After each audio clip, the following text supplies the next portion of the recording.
సమీకరణల మేరకు నేతలు పార్టీలు మారుతున్నారని సిద్ధాంతం గురించి మాట్లాడే అర్హత జితేందర్ రెడ్డికి ఉందా అంటూ రఘునందన్ రావు ప్రశ్నిస్తున్నారు. కుమారుడికి సీట్ ఇస్తే సిద్ధాంతం ఉంటుంది, సీటు ఇవ్వకపోతే ఉండదా అంటూ జితేందర్ రెడ్డి, రంజిత్ రెడ్డి కంపెనీల బాగోతులు బయటపెడతాం, వీరిద్దరూ పార్టీ మారడం వెనుక ఆర్థిక లబ్ధి ఉందని బీజేపీ నేత రఘునందన్ రావు ఆరోపించారు. భూమికి భూమి ఎవరికి ఇవ్వలేదు ఆంధ్రప్రదేశ్ లో, తెలంగాణలో ఆ ఎంపీ గారికి ఇచ్చారు. గుట్టలు వలగొట్టారు. 25 ఫ్లోర్లు 28 ఫ్లోర్లు ఉంటే 33 ఫ్లోర్లు అయినాయి. ప్రస్తుత ముఖ్యమంత్రి గారు అప్పుడు పిసిసి అధ్యక్షుని హోదాలో ఒక ప్రెస్ మీట్ పెట్టారు. గుట్టల్ని కొడతారా, గుడిని మింగుతారా, ఏఐసిసికి ఉత్తరం రాస్తాం, ఖచ్చితంగా వాళ్ళ మీద చర్య తీసుకుంటాం, కాంగ్రెస్ పార్టీ రాష్ట్రంలో అధికారంలో ఉంటే ఇట్లాంటి పిచ్చి పిచ్చి ఆగడాలు సాగనీయము అన్నారు. అయ్యా ముఖ్యమంత్రి గారు, మరి ఇలా మీరు చేస్తుంది ఏంటనే చెప్పండి.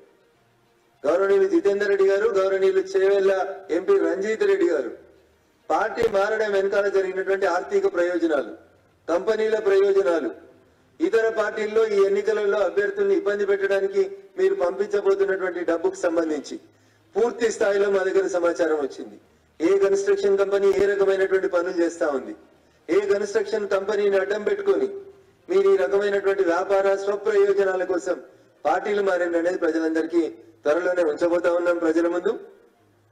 కాబట్టి దయచేసి మీరు వచ్చి సిద్ధాంతం నేర్పిస్తే భారతీయ జనతా పార్టీ సిద్ధాంతం నేర్చుకునేటువంటి పరిస్థితిలో ఉందని నేను అనుకుంటలేను. భారతీయ జనతా పార్టీ సిద్ధాంతాలకి పునాదికర్తలు, శాసనకర్తలు చాలా మంది ఉన్నారు. కొత్తగా పార్టీలకు ఎవరైనా వస్తే వాళ్ళకి నేర్పించడానికి కూడా పార్టీ సదా సిద్ధంగా ఉంటుంది. భారతీయ జనతా పార్టీ కార్యకర్తలకి, నాయకులకి మీరు కొత్తగా సిద్ధాంతం నేర్పించాల్సింది ఏం లేదు. మీ వ్యక్తిగత ప్రయోజనాలకి, మీ ఆర్థిక ప్రయోజనాలకి, లేదా మీ ఇతరత్ర అవసరమని చెప్పుకోండి, మాకేం అభ్యంతరం లేదు. అదేం భారత రాజ్యాంగం నిషేధించలేదు ఒక పార్టీకి వెళ్ళి ఇంకో పార్టీకి పోవడానికి. కానీ పోతున్న సందర్భంగా మీరు మాట్లాడుతున్నటువంటి మాటలే మాకు ఇబ్బంది అనిపిస్తాయి. 3 నెలల క్రితమే కదా మీ కొడుకు ఒక్కరి పేరే వచ్చింది కదా, అంటే పార్టీ మిమ్మల్ని ఎంత గౌరవించింది? సెకండ్ లిస్ట్ లో ఒకే ఒక ఎమ్మెల్యే అభ్యర్థి పేరు వచ్చింది. భారతీయ జనతా పార్టీ ఎమ్మెల్యేలు ప్రకటిస్తే ఎట్లొచ్చింది? అప్పుడు మరి సిద్ధాంతం మంచిది ఎట్లయింది? మరి పోనీ ఆ ఎన్నికలలో మీ కొడుకును గెలిపించుకోవడానికి మీరు పడ్డ కష్టం ఇలా పాలమూరులు అందరూ చెప్తారు.